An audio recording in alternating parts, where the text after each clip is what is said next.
today we have Jeff Edwards from Energy Control Systems. How are you today, Jeff? I'm doing well, Wesleyne. Thank you.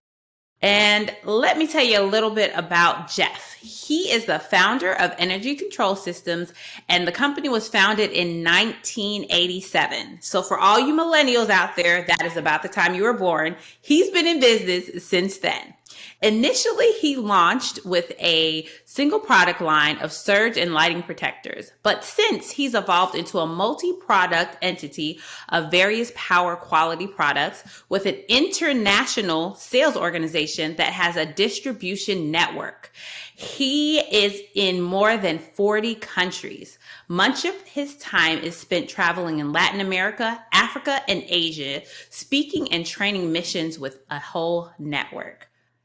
So, Jeff, I am curious how you got into what you're doing today. And you, unlike so many people out there, are still in business and doing the same thing. Well, it was almost purely by accident. Uh, Hmm. I was involved in the telecommunications field, had a small telephone company. A friend of mine invited me to come listen to a gentleman make a presentation about something electrical. That's all I knew. And yeah, this fellow kind of stumbled through a presentation back when, if you remember, transparencies and overhead projectors. Mm. Yeah, the Stone Age almost. And I remember those. at the end of the presentation, I looked at my friend and said, I'm not sure what this is, but I think we can do it. And the next week, Hmm.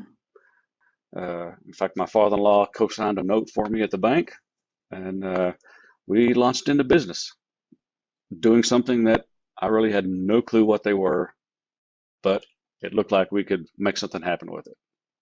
It was absolutely bizarre. Had no plans to be doing this after the next 33 and a half years. Wow. So, when you went to that presentation, was it a presentation like we would think about like a timeshare presentation or multi-level marketing? What was he actually presenting? No, he was actually talking about his product, how he developed it, invented it, Oh. some of the success stories, or that he's had over the past you know year and a half, and then inviting whoever wanted to be involved to take it a step further and buy inventory and do training, etc. And no hard pressure. It was just like three friends sitting down talking to one another. So again, I didn't understand electricity. I don't know a watt from an ohm. If you flip a switch, the light comes on, and that was it. So Wow. I think that's so amazing because really it was like you listened to somebody present their idea and you said, you know what? That sounds pretty cool. And I think I can do something with that. So let's talk about the evolution of your business over the past 33 years. well, back in those days, nobody really understood or really had a need for surge protectors because there were very few electronics. Uh, and so we just focused on the perceived need, which was lightning protection, protecting buildings. But we got involved with a few uh, companies out of Houston, Texas that manufactured machine tools, which were starting to become computer controlled. His parents had some, or he had his parents in Latin America, and that had some machine shops. And so we just began to be known as the international guys with our factory. So Hmm. anytime anybody contacted them, they would just send them to us. We slowly found ourselves building a clientele network throughout Latin America, and we were kind of ahead of the curve on the internet. And so we started putting up a web page, and people started finding us. Uh, Wow. and so, I thought, okay, this could be something pretty interesting. And Mm. we set up a couple of distributors in Peru and Argentina, started making some trips. Uh, we had some issues with our original manufacturer, so we uh, launched into a larger company and secured the rights for Latin America. Then they had some challenges, and so now we have our own product. Uh, Mm.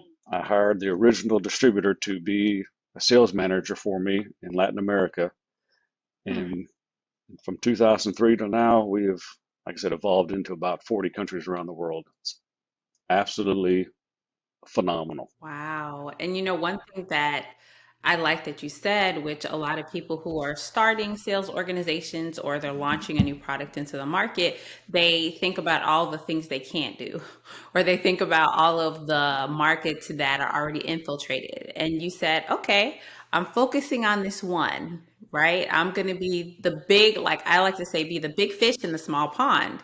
And being that big fish in that small pond really allowed you to evolve the business. So what was one of the biggest challenges that you experienced going from just being a US based company to moving internationally? Most people think, well, it has to do with the financing and money exchanges, but that's really not it. It is finding the people that you can invest in, that you can trust, because my my method of managing is not sitting on somebody's shoulder making sure they're doing their job. I want to empower them Mm, to go out and do it, and then trust that they've got the capabilities of doing it, and then coach them along the way. So finding the right mm, people that you can trust and invest into internationally is probably the largest challenge because mm. So how did you overcome that? Because I mean, people who have teams that are right in the same city as them, they have the same problem. And so I can imagine the cultural differences and time zones and all of those things really played a big factor. So what did you do to overcome that? well, part of who I am as an individual is the most important thing to me is relationships. Mm, And so when we began to build a network, uh, it was about the relationship. My one of my mm, early mottos was good business is good, but good business with good friends is better. And mm. if you know anything about the Latin American culture, they're very uh, relationship oriented. And so Very. with this early group of people, I mean, with my manager, I've been to their baby dedications, I've been to their christenings, I've been to ordinations, weddings, Mm. funerals, and we began to have an international reunion or convention every year. And it started with like 12 or 13 people involved into 60 or 80 with people taking their whole families for a week, various places. So it's about the relationship. You build that trust. You know, so many business owners and sales managers, they just think about their salespeople as a number and they don't really think about them as Yeah, humans, right? And that's so, you know, we're all humans, even if we like to sell or we like to file papers, we're humans. And really developing that relationship with people, I think, is so integral because then they trust you and they're loyal to you. So the turnover rate that you have really diminishes, and then you see your productivity increasing. yep. Some of our now we have uh, a VP of sales for Latin America and four different managers that manage territories. The same in Africa and Asia. And not because of who I am, but because of what we built. I have Mm. WhatsApp groups. They just go crazy. Just sharing jokes and memes and technical support. And it's like a giant global family. It makes me so glad that these people have found a product that we sell, made in the USA. The other barrier is our product is typically the most expensive in the marketplace, Hmm. but it produces results. And these guys around the world can come and say, "And Jeff, thanks for bringing this product to me. It changed my life, Mm. changed my family." Uh, but Hmm. it's about the relationship, and that's different, obviously, in different parts of the world. And so Right. you go with it and you figure out how to build that relationship. So So let's talk about you kind of piqued my interest, the pricing, right? Because so many times it's a pet peeve. Like when you go on the CRM and a salesperson says we lost on price. Like, no, you did not prove to the customer the value. right. So tell me what your sales team is doing to really help them win, even though they have the most expensive product. About 7 or 8 years ago, I began to see this trend start happening of you know losing sales due to high price. And so I instituted what I call for Latin America Club 50 or Club 50. And so every month I gave every salesperson the opportunity to submit a success story. Hmm. It showed the problem, the application and the solution, and the return on investment, for which I would pay them $50. And Hmm. so now we probably have 400 case studies from clients that like McDonald's to BMW to Chevron to Procter and Gamble who've got the results. And so I can tell you, put this in and you get your money back in 6 months. You get your money back in 1 month. How can you argue with that? And it's companies like, you say, Coca-Cola, Nestle, Procter and Gamble. Uh, and so that's what it is. I paid for the success stories, and it drives my Wow. accounting manager crazy when I say, okay, uh, I need $5,500 to take for a meeting to pass out cash. She says, no, Jeff. Wow.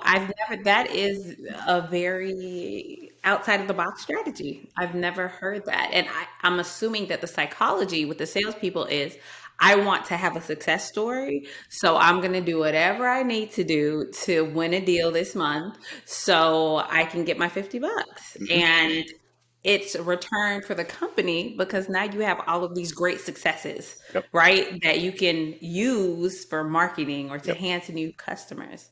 We were Ah, we were in a meeting in Brazil last October with a bottling company, and we were showing them some success stories. And the product manager stopped the meeting, started whispering in Portuguese to one of his people, and I said, "Attila, what did she say?" She said, "Get with our staff. We're going to start doing these success stories for some of our distributors." Priceless. I love it. That's how you know, right? When you're on the other side, Exactly. when a customer, it looks to you to say, "Oh, I want to do what they're doing because, hey, it's working." Yeah. That's how you know that you really, really True. won. True. So, one thing that I always like to ask sales leaders are a success story of that underdog or somebody who came in and they were horrible in sales or they just weren't getting it, and you helped them to see the light, and it became, a success in their eyes. I'll go back to the very first salesman that I hired. We Hmm. had gone through the training, and he'd come from a background of broadcast uh, commercial sales, selling commercials on radio, television, and but he wanted to get out of it. And so we went through the training. He was non-technical, and after 2 days, he came to me. He says, "Jeff, can we go have coffee?" Sure. Sent down to McDonald's. He said, "I can't do this." He said, "I can't do it. I was Mhm. wrong. I can't do it."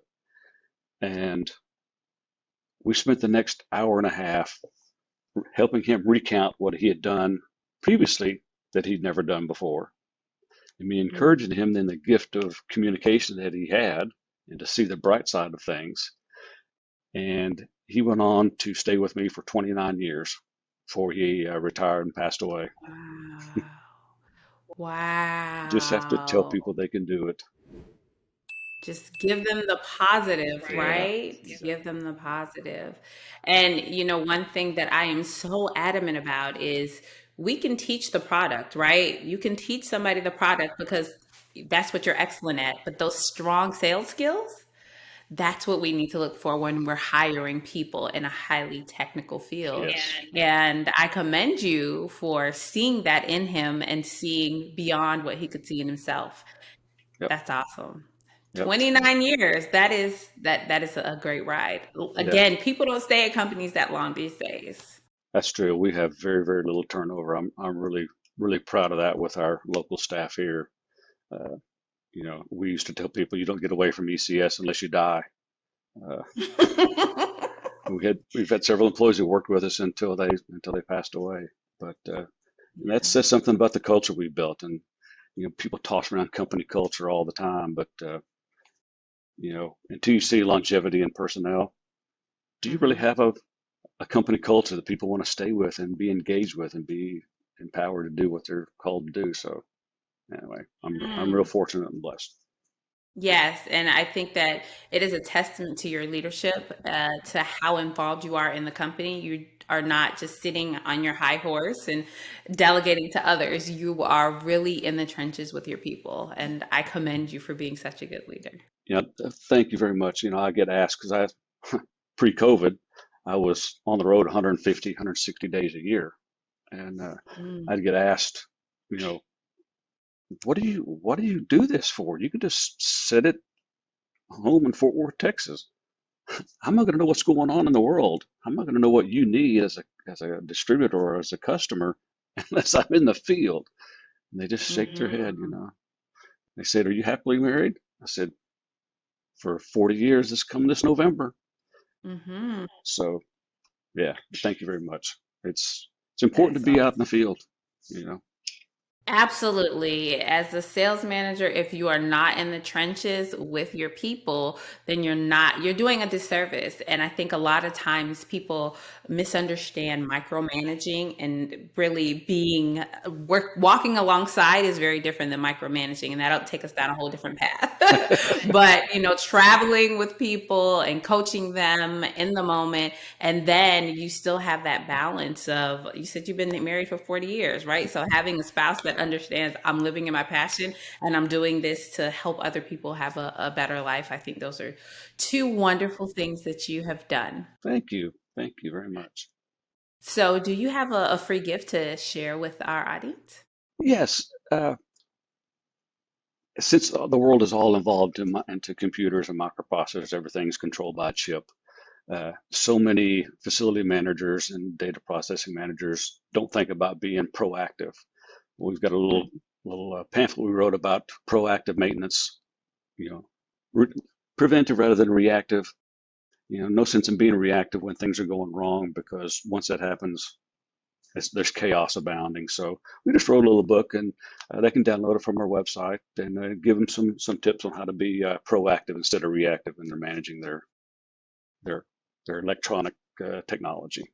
Awesome. And we will have the link to that in the show notes. So, again, being proactive is much better than being reactive, no matter what it is, whether it's in leadership, it's in your maintenance of your facility. So, that is an awesome, awesome thing. And if people are interested in getting in contact with you, what's the best way? Well, you can obviously find me on LinkedIn. You can check out our website at ecsintl.com. And somebody's always working in our world, so if you text or WhatsApp, then more than likely I'll be awake and working somewhere in the world. So yeah, reach out. We'd love to take care of you. I love it. I love it. So check Jeff and his company out on his website, or shoot him a LinkedIn message, and make sure it's a custom LinkedIn message saying that you heard him on the Snack Size Sales podcast. So he doesn't say, stop trying to sell me something, leave me alone, right? Because we get so many of those messages these days. Jeff, I thank you so much for helping us understand and talking about your leadership style and how you have built this company that has been around. I mean, in 33 years, we've had pandemics, we've had recessions, we've had depressions, we've had economic crisis, and you're still standing with a profitable organization. So thank you so much for sharing with our audience. Thank you, Wesley. Have a great day. You too.